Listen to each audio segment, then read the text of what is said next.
Alhamdulillah tuan-puan, dapat kita baca sebanyak 200 kali salawat ke atas Nabi Muhammad sallallahu alaihi wasallam di hari Jumaat ni, di hari yang Nabi SAW pesan untuk kita umatnya memperbanyakkan salawat kepadanya, iaitu di hari Jumaat. Cuba tengok tuan-puan, apa hadis Nabi SAW berkenaan tentang salawat di hari Jumaat. Saya ada tulis dekat kitab ni. Muka surat 8, muka surat 8, apa kata Nabi? Inna min afdali ayyamikum yaumal jum'ah. Hari yang paling afdal di antara hari-hari kalian. 7 hari dalam seminggu ni tuan-puan, Isnin, Selasa, Rabu, Khamis semua tu. Di antara hari-hari kalian, hari yang paling afdal adalah hari Jumaat. Hari yang terhebat. Bahkan ulama mengatakan sayyidul ayyam, penghulu kepada segala hari, iaitu hari ini, hari Jumaat. Maka bila Nabi SAW beritahu tentang hebatnya hari Jumaat, ia adalah penghulu segala hari, bahawasanya hari Jumaat adalah hari yang paling afdal, hari yang paling hebat bagi umat Islam. Fa'aksiru alayya minas salati fih, kata Nabi, maka perbanyakkanlah ke atasku daripada salawat. Banyakkan salawat ke atasku di hari itu, kata Nabi. Fa inna salatakum ma'rudatun alayya, karena bahwasanya sesungguhnya salawat kalian itu ma'rudah, akan dihantar. Akan di situ terjemahannya, salawat kalian disampaikan kepadaku. Kan disampaikan kepada Nabi SAW. Faqalu, maka sahabat bertanya, ya Rasulullah, wahai Rasulullah, wa kaifa tu'ridu salatuna alaik, macam mana salawat kami disampaikan kepada engkau? Wa qad aramta, yakni balita. Engkau dah hancur dah pun, kata sahabat. Engkau dah meninggal dunia ni.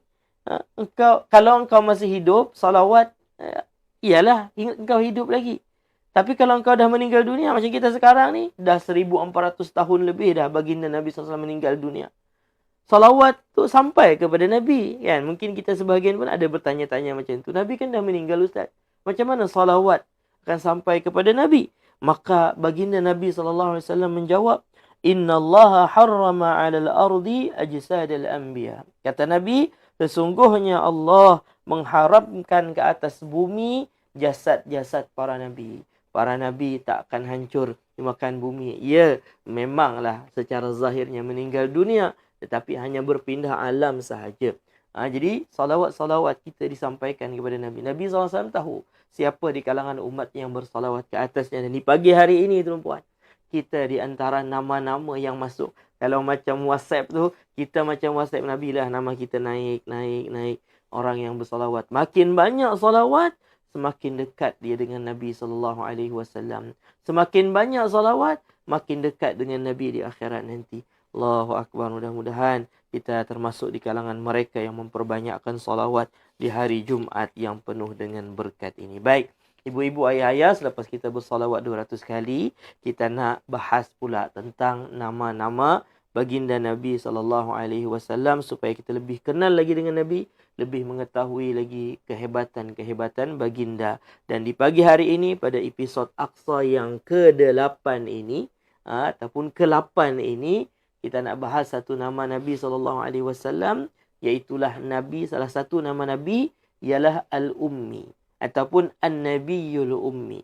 Ya ke Ustaz, nama Nabi itu An-Nabiyul Ummi? Ya. Kenapa? Karena Allah sebut baginda dengan nama tersebut. Karena Allah sebut baginda dengan nama itu di dalam Al-Quran. Mana dalilnya? Sama-sama kita tengok, tuan-puan, pada muka surat 17. Kita minta kepada Ustaz Aslam lah tolong baca. Surah 17, ini adalah dalil dan keterangan tentang nama Nabi SAW dengan nama An-Nabiyul Ummi, ataupun nama baginda Al-Ummi. Bukan Ummi maknanya ibu tu, bukan, tuan. Apa makna Ummi dekat sini? Dan apa maknanya? Dan apa kehebatan Nabi apabila baginda digelari oleh Allah? Allah SWT menamai baginda dengan nama Al-Ummi ni kenapa? Baik, sama-sama kita dengar perbahasannya pada pagi hari ini. Silakan Ustaz Aslam untuk baca. Bismillahirrahmanirrahim. Allah Subhanahu wa taala berfirman. Bismillahirrahmanirrahim. فآمنوا بالله ورسوله النبي الأمي الذي يؤمن بالله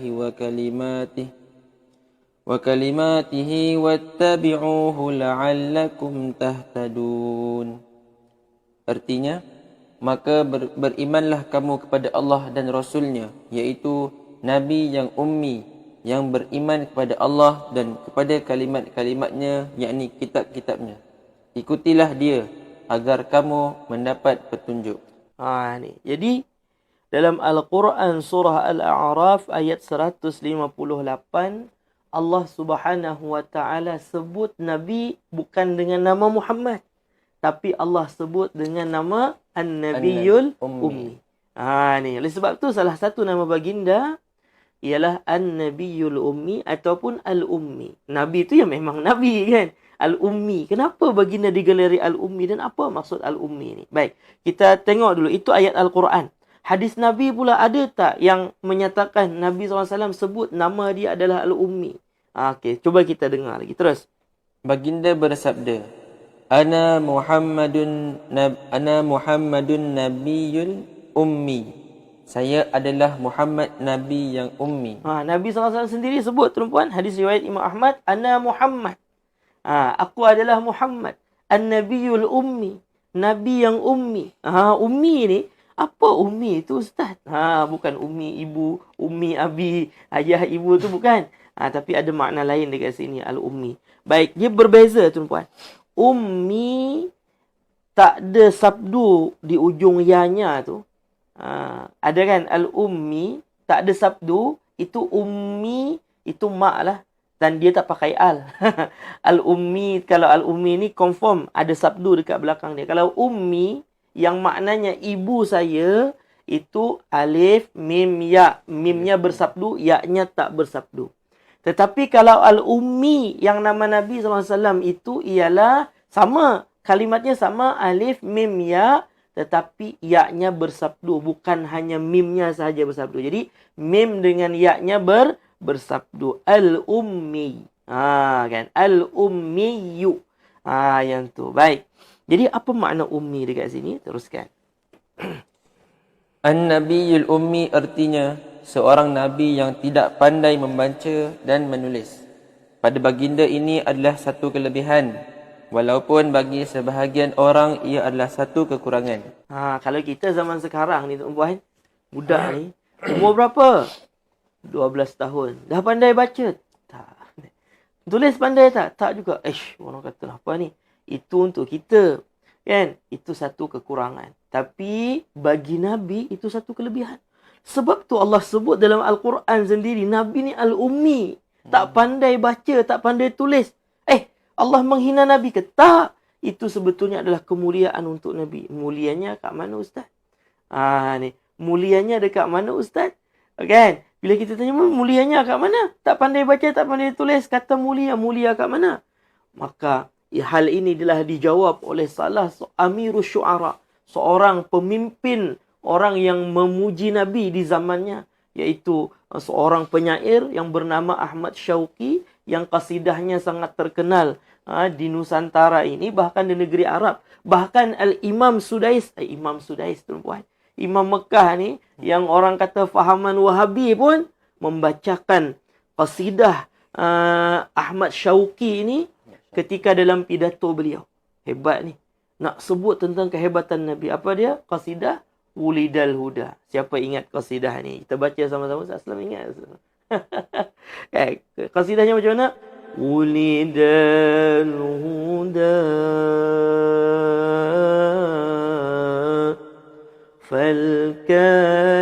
فالكائنات ضياء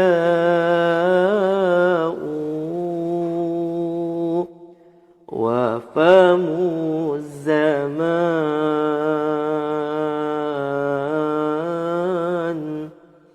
تبسم وثناء.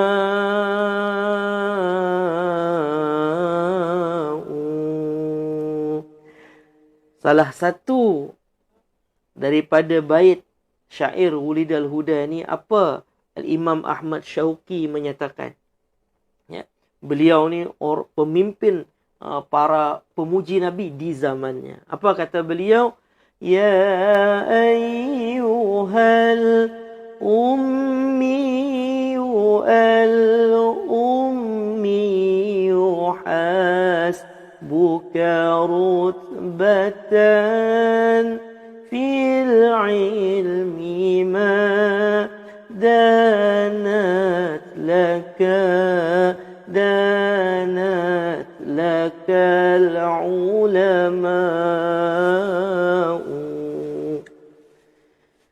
Kata Al-Imam Ahmad Syauqi, kata beliau, wahai Nabi yang ummi, Nabi yang tak pandai baca, tak pandai tulis, cukuplah kemuliaan untuk engkau.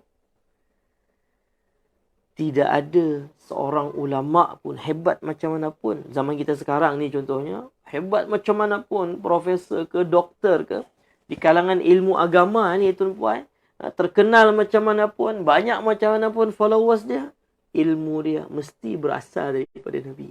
Walhal Nabi SAW al-ummi, tak pandai baca, tak pandai tulis. Itu nak tunjuk ilmu yang didapat oleh Nabi SAW bukan daripada hasil belajar macam kita dekat universiti contohnya, tak.